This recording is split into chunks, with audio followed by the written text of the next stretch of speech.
Hey there YouTube, this is Catfish Catcher Cody signing with you today. I got something new to show you. Me and my captain, the butcher, are out here on the swamp as you can see, and we got something special to show you. It's our turtle jugs. Now we're going to show you what our turtle jug is made of, how it's rigged up, and we're going to throw it out. I'm going to hand you on over to my captain, the butcher. See the camera?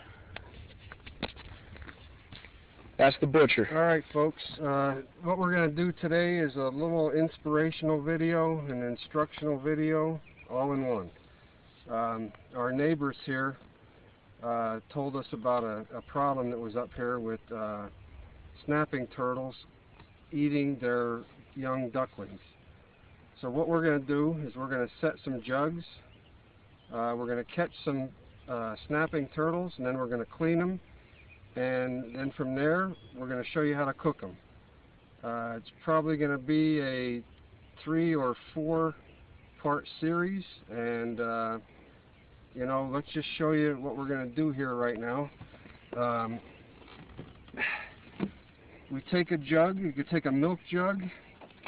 You could take a tea jug. This right here is an Arizona tea jug, and basically, we're in Pennsylvania right now. You have to put your name, your address, and your phone number on the jug. The season starts July 1st and continues into November. Then from there, you attach your line to it right there. And you just put your line on there, tie a knot, put a little duct tape on there to hold everything secure. Then if you're in 3 foot, 4 foot water like we're in here back in the, this is like a bayou area here.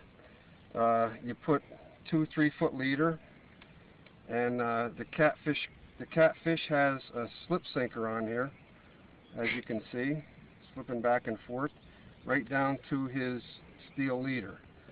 Now, the steel leader is very important because these snapping turtles have quite a bite. They can actually take your finger off in one bite. You have to use a 3-inch hook with an 1.5 inch gap in Pennsylvania. So, very simple turtle rig. You can have different kind of rigs. There's all kind of different rigs. There's actually rigs like that reminds you of a turtle trap or a minnow trap. We like this particular one because it's a lot of fun setting them out and then, you know, getting them in the morning. We use a special bait that we make up. It's called chicken and gravy. And what we use is chicken parts. This is here is gizzards and hearts. And I'm not going to tell you our secret gravy, but as you can see, it's not very appetizing to the human, but the turtles love it. A little bit about where we're going to put this out. We're going to put this first set out. Right now, believe it or not, we're in about 6 to 12 inches of water. And back here in the bayou, there's a creek that comes in. There's a 4-foot hole back there. We're going to start there because the water's coming in, and the flow of the water is actually carrying the scent out into the lake. Now, those turtles will smell that, clear down from the other end, and they'll come right in. We're going to start back here in the 4-foot hole, and then we're going to work our way up around these stumps and bog here. And as you can see, there's lots of lily pads out there. Now, if you're going to set turtle jugs, lily pads is another great option to put your jugs because they like to bury themselves down in those pads. And then what they do is they'll ambush any kind of fish. You know, they eat fish, they eat dead fish, they clean up the bottom of the pond. But the interesting thing about turtles, we just don't catch them and kill them, we actually eat them. In Pennsylvania, there's limitations on the amount of fish that you can eat because there's PCBs in the water, there's mercury in the water, and all that stuff is into the fish. That's a whole nother story, that mercury and PCBs in the fish. We clean them in a way that you can eat them. We We get the fat out of the fish as much as we can, and we cook them in different ways. That'll be a whole nother video, folks. That'll be a whole nother video. Believe it or not, even though the turtles eat fish, they eat debris on the bottom, you can eat as much turtle as you want.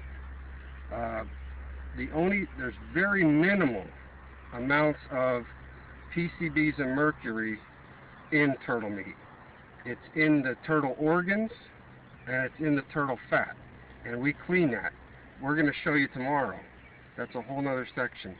Cleaning these turtles is a whole nother section. It's a long, tedious process. We'll show you how to do that tomorrow. Right now we're gonna bait up our jugs. We're gonna put them out.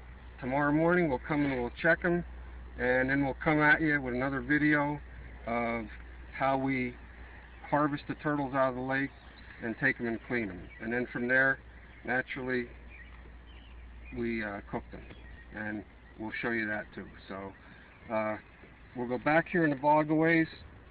We'll show you how to rig this up, throw it out, and we'll come right back at you with that. Hold on. Yeah. Okay, folks, one thing I forgot to tell you about, a very important thing, is a little bit of the preparation for the turtles. What we use is an old school book bag. Simple enough. All kind of compartments in this thing. Everything you need for catching and cleaning the turtles. We got our jugs in here. We got a hacksaw in here.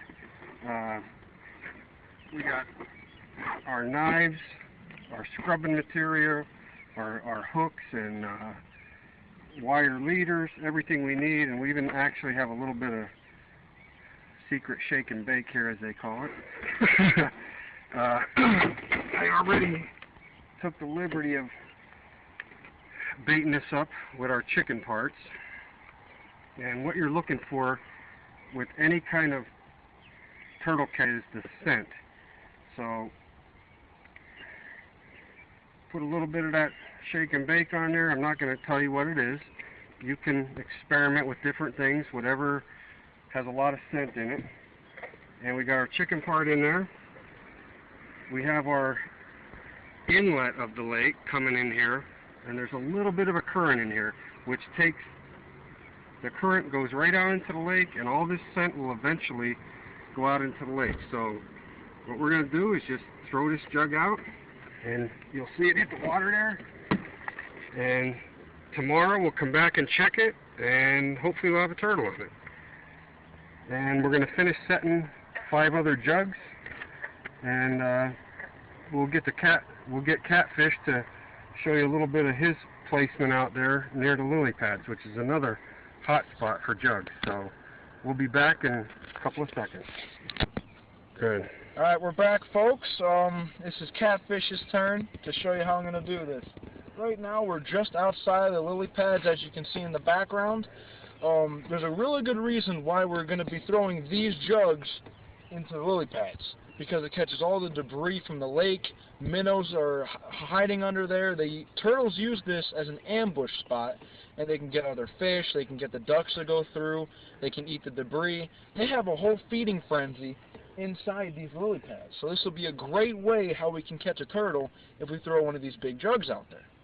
So I'm going to chuck my jug probably right out there into those little small patches of lily pads. Now, it's okay if when you throw it out, if it gets tangled a little bit, or you don't get it out as far as you want to. Practice makes perfect. Remember that, YouTube. Practice makes perfect. See? As you can see with my placement, I got it just outside the lily pads. Turtles will be going in there from right back in the bog where we put our first bottle. They'll be smelling it. One will hit that one. Others will come up. They'll come into the lily pads, and as they come in, they'll attack the jug. Thank you, YouTube. This is Catfish Catcher Cody signing off with you. We'll be back again later with more videos and more parts to this series. Thank you very much for watching. This is me and the Butcher signing off.